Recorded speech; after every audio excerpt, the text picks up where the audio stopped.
Oke, halo teman-teman. Kita lanjut lagi di materi berikutnya yaitu yang membahas tentang uang. Oke, menyambung materi sebelumnya yaitu membahas tentang bank dan lembaga keuangan lainnya. Sebelum kita membahas tentang bank lebih lanjut dan fasilitas serta produknya, kemudian juga lembaga-lembaga keuangan yang berikutnya juga yang lainnya akan kita bahas lebih detail lagi. Sebelumnya kita juga harus membahas tentang yang lebih mendasar dari bank dan lembaga keuangan tersebut, yaitu adalah uang. Oke, karena uang ini sangat penting menjadi tolak ukur di mana semua lembaga-lembaga tersebut dalam menjalankan sistem kelembagaan keuangannya, gitu ya. Oke, Oke, kita bahas dari sejarahnya dulu. Jadi dulu kalau kita ketahui mungkin yang sekarang mungkin enggak tahu ya, banyak ya teman-teman yang enggak tahu ya. Kalau kita cek mundur gitu ya, sejarah zaman dulu itu kita belum ada yang namanya uang. Jadi dulu itu lebih menggunakan yang namanya adalah barter gitu ya. Barter bagaimana? Jadi kalau seumpama di sini ada yang punya apa namanya ini pisang gitu ya. Nah, di sini membutuhkan apa? Buku ditukar gitu ya. Dan akhirnya ya kemungkinan banyak hal yang terjadi, bisa ketidaksesuaian harga atau mungkin nominalnya atau nilainya juga berbeda gitu ya. Ini mungkin karena untuk konsumsi langsung habis, ini ya mungkin nilainya bisa jadi semakin lama semakin naik karena di sini ada ilmu dan lain sebagainya gitulah. Nah, kalau dulu itu kan masih menggunakan barter.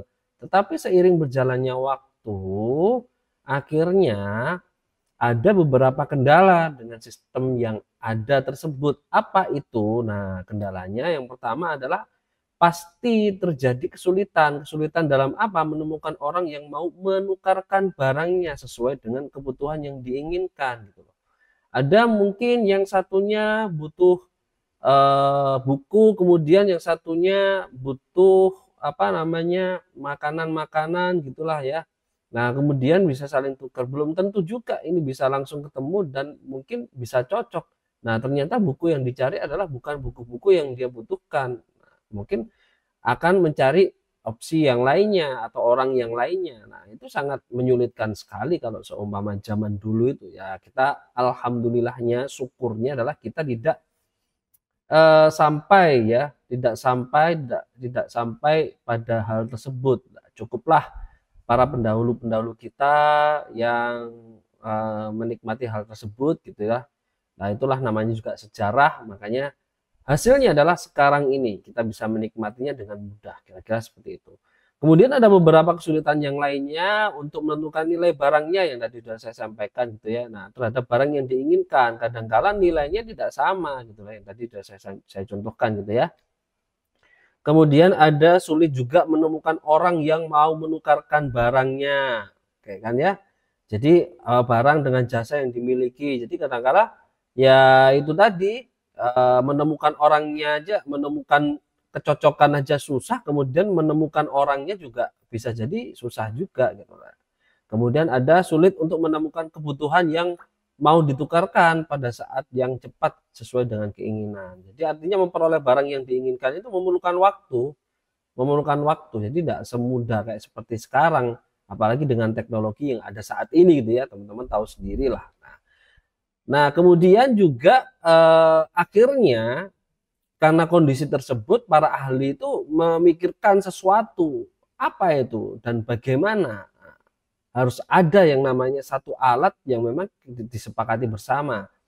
Yang akhirnya sekarang adalah yang digunakan uang gitu loh. Kalau dulu kan ada yang menggunakan apa batuan, ada yang menggunakan emas gitu ya, yang emas bentuknya seperti ini gini dan lain sebagainya itu.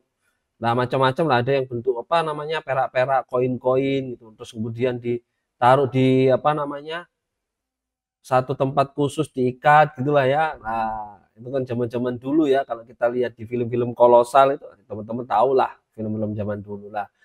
Nah, akhirnya harus ada alat. Nah, alat ini bertahap mulai dari satu ke tahap satu yang lainnya, kemudian ke alat yang lainnya. Akhirnya yang saat ini kita bisa nikmati dan kita bisa lakukan yaitu adalah uang itu sendiri.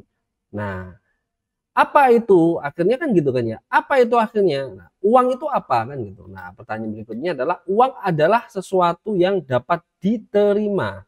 Diterima siapa? Masyarakat secara umum. Jadi semuanya pakai gitu ya. Semuanya pakai. Semua orang pakai. Untuk apa? Untuk alat tukar menukar dan lalu lintas perekonomian. Nah, akhirnya semua bersepakat, masyarakat umum ini semua bersepakat apa? Untuk menggunakan alat yang sama agar menjadi tolak ukur yang sama. Pada intinya kira-kira seperti itu. Atau mungkin bisa juga disebutkan bahwa segala sesuatu yang dapat dipakai ya, yang dapat dipakai digunakan untuk melakukan pembayaran. Gitu ya. Jadi untuk alat tukar, alat bayar gitu ya.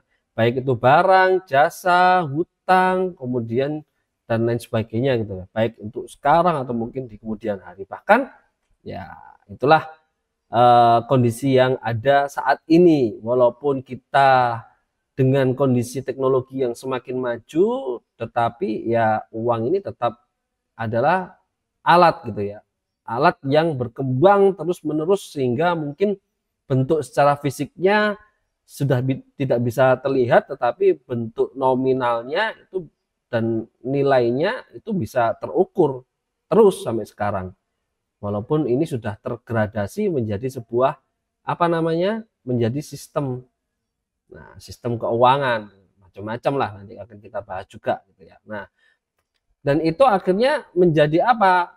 Menjadi suatu histori atau mungkin sejarah bahwa kita memiliki perkembangan perekonomian yang bertahap, yaitu mulai dari yang sederhana, kemudian perekonomian uang menjadi transaksi pembayaran langsung, kemudian juga ada kredit gitu ya, pembayaran tidak langsung gitu ya, kemudian bertahap lagi yang teman-teman tahu sendiri gitu ya, menggunakan e-money ya, yang dulu penerapannya dimulai dari tol gitu ya, yang biasanya tol itu membayarnya membutuhkan waktu karena ada yang harus menyiapkan uang dan ini dan itu dan lain sebagainya. Terus kemudian harus ada pegawai yang apa namanya memberi pengembalian atau kembalian gitu ya.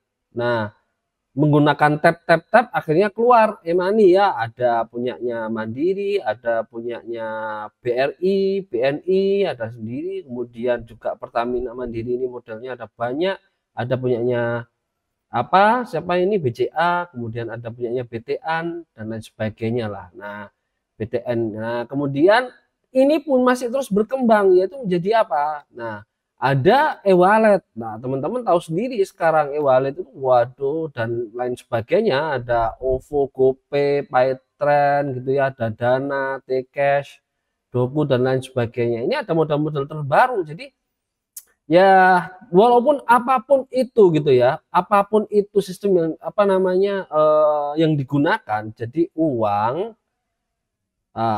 ini sudah bertransisi menjadi alat baru, yaitu apa? Ya ini tadi e-wallet ini tadi elektronik tadi itu. Kenapa? Di sini karena ada menjadikan sistem. Nah, disinilah yang merubah semuanya. Tetapi walaupun sudah terubah di sini, ada sistem keuangan di sini, tetapi ada unsur-unsurnya yang masih tetap digunakan dari uang itu sendiri. Nanti akan kita bahas. Nah, kemudian kenapa sih kok serumit itu harus ada uang gitu kan? Nah, kita harus tahu juga fungsinya kan. Nah, fungsinya uang sendiri itu ya jelas pasti untuk alat tukar menukar, untuk satuan hitung gitu kan ya. Kalau enggak ada satuan hitung gimana kita bisa memberi kenilaian apa sebuah nilai gitu kan ya. Kemudian juga penimbun kekayaan gitu ya. Jadi tolak ukur sebuah kekayaan di mana sebuah barang, rumah, kendaraan dan sebagainya itu bisa diukur, kemudian di situ bisa dijadikan apa namanya ya penilaian bahwa dia kaya atau tidak dan lain sebagainya. Standar pencicilan hutang, kemudian ada juga yang perlu juga kita perhatikan bahwa ada beberapa kriteria uang, yaitu ada yang harus terpenuhi di dalam kriteria uang itu sendiri sebagai alat tukar, gitu. Yang pertama harus ada yang namanya jaminan. Jaminan apa? Jaminan dari pemerintah. Karena ya tidak semudah itu pemerintah bisa menyetak uang. Kalau kita ada yang teman-teman banyak berpikir, kok kita banyak utang sih, kita nyetak sendiri kan mudah nyetak uangnya kan gitu. Tidak semudah itu. Jadi sebuah negara, simpelnya adalah sebuah negara apabila ingin mencetak gitu ya, mencetak uang. Nah, mencetak uang itu harus ada sebuah jaminan, di mana jaminannya itu adalah emas. Nah, ini akan semakin naik lagi. Padahal emas ini juga diukur dari sebuah nilai, di mana nilai tersebut adalah keluarnya ya dari uang ini tadi kan gitu. Nah, harus ada jaminan dari pemerintah. Jaminan yang lainnya juga adalah bahwa alat tersebut digunakan secara merata di semua masyarakat kan gitu. Nah, karena digunakan ya jelas harus disepakati. Dalam artian disepakati ya harus disukai gitu kan ya. Nah, dalam penggunaannya mau tidak mau ya yang jelas tidak sulit gitulah ya. Nyimpannya akhirnya ada yang namanya dompet, ada yang bentuk uang-uang yang bentuk koin, ada yang bentuk kertas dan lain sebagainya gitu ya. Nah, kemudian juga uang harus nilainya harus stabil makanya. Nah, ini akan kita bahas lagi nanti. Lebih detail lagi di slide berikutnya.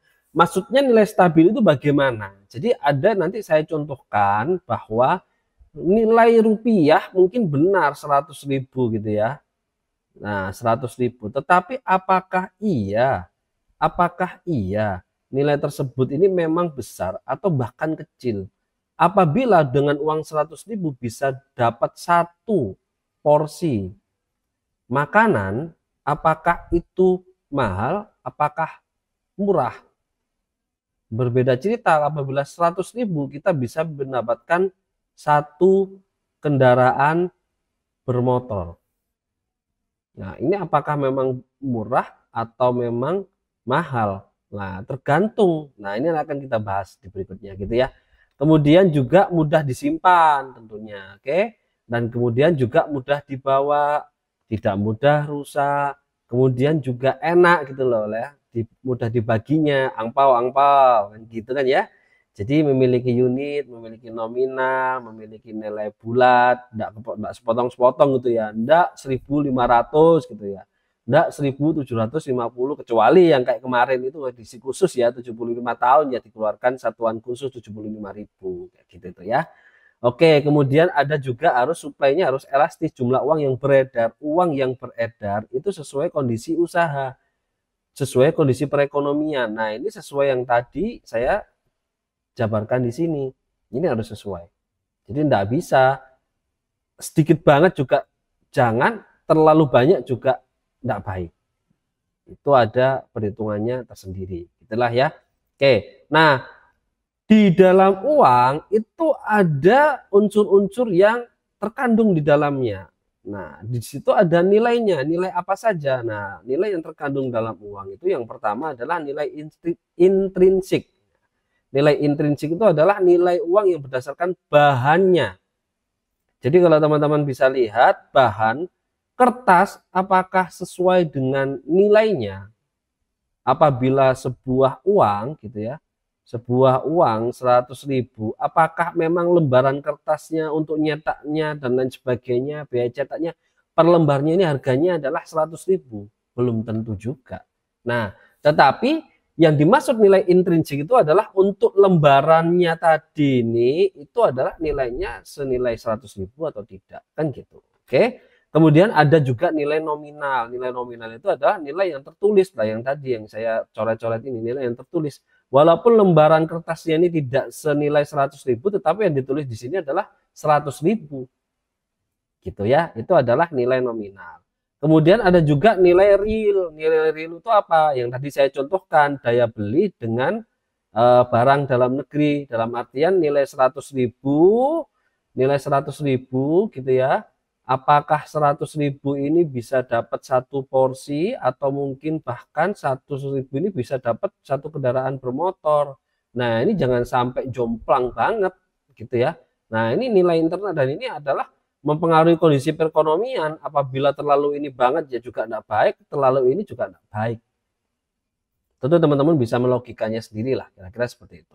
Kemudian ada juga nilai eksternal atau kursnya, kemampuan uang dalam negeri lah. Kita kondisinya sekarang saya tidak tahu ya pastinya, cuman yang jelas ini di sini $1 itu kita bisa rupiahnya adalah 15.000 kan ya, 15.000 lebih, 15.000 lebih lah. Nah ini padahal $1 itu kalau di sana bisa jadi ya kita bisa dapat apa-apa lah kira-kira seperti itu. Cuman dapat camilan aja, sosis dan lain sebagainya, hotdog dan lain sebagainya kan gitu. Tapi di sini 15.000 bisa satu porsi makan loh. Satu porsi makan itu sangat kenyang sekali lah. Itulah yang menjadi tolak ukur penilaian ekonomi di sebuah negara kan gitu.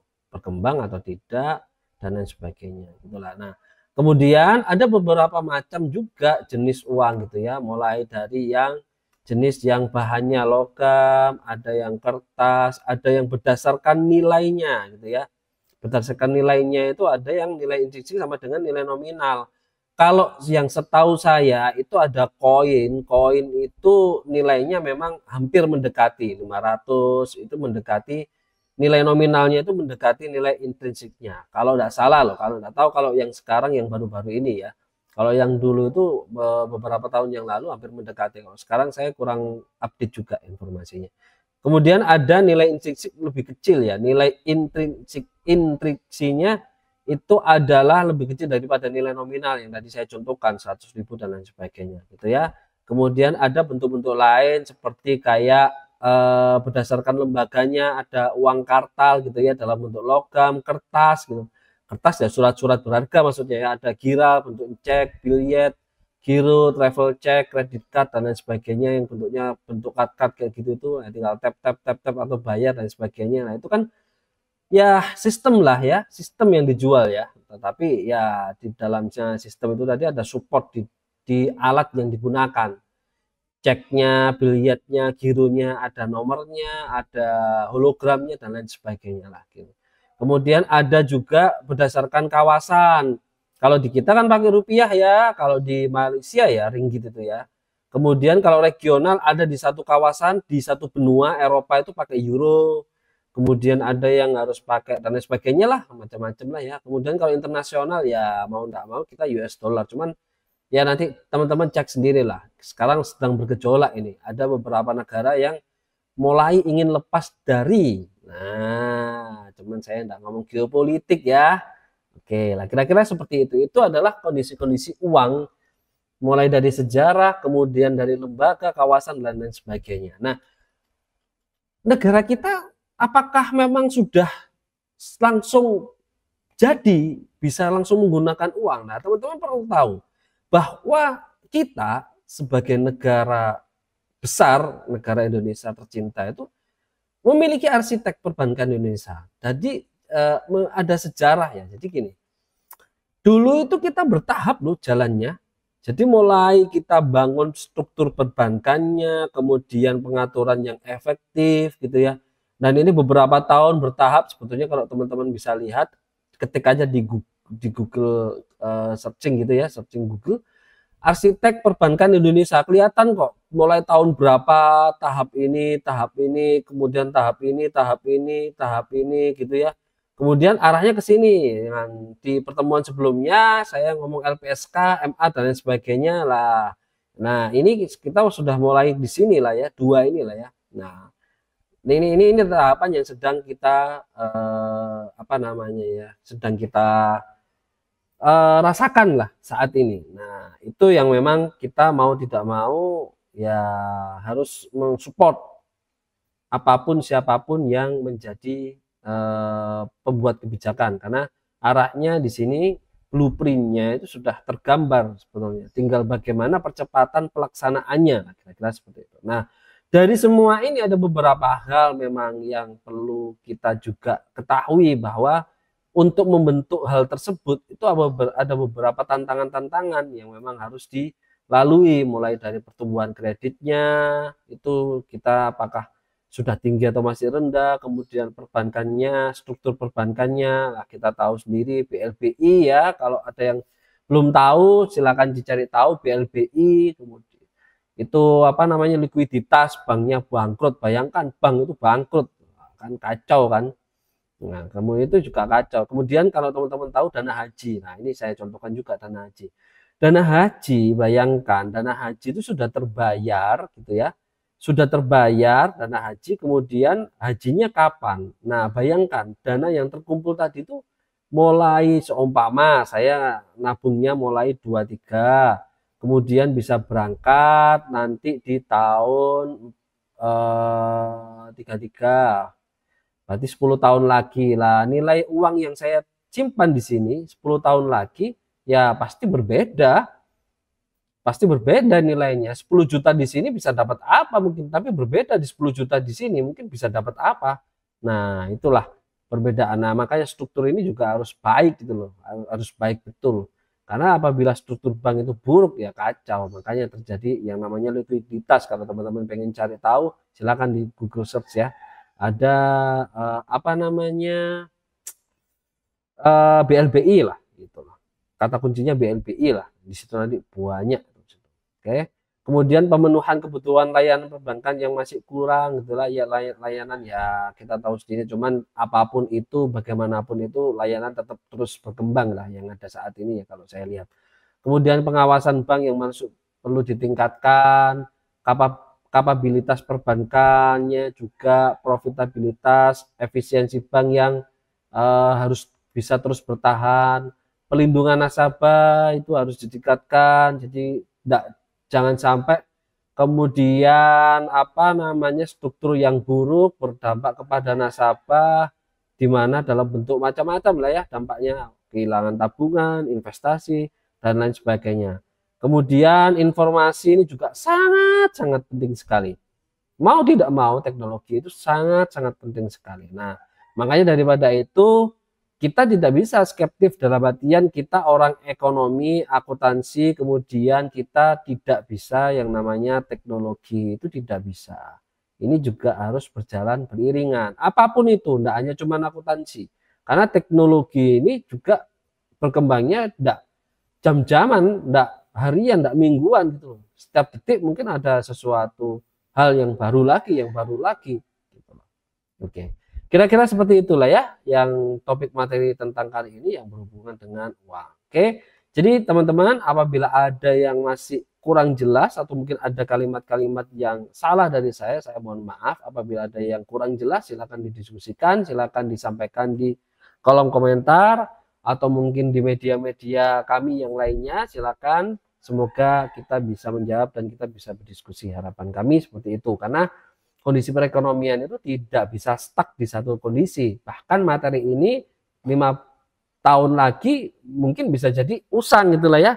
Nggak bisa digunakan lagi karena 5 tahun lagi mungkin ada informasi baru lagi, ada perkembangan teknologi baru lagi, ada perkembangan sistem keuangan lagi. Jadi kita tidak bisa stuck pada satu keilmuan yang kita tahu sekarang kemudian kita praktekkan hingga berpuluh-puluh tahun ke depan, nggak bisa.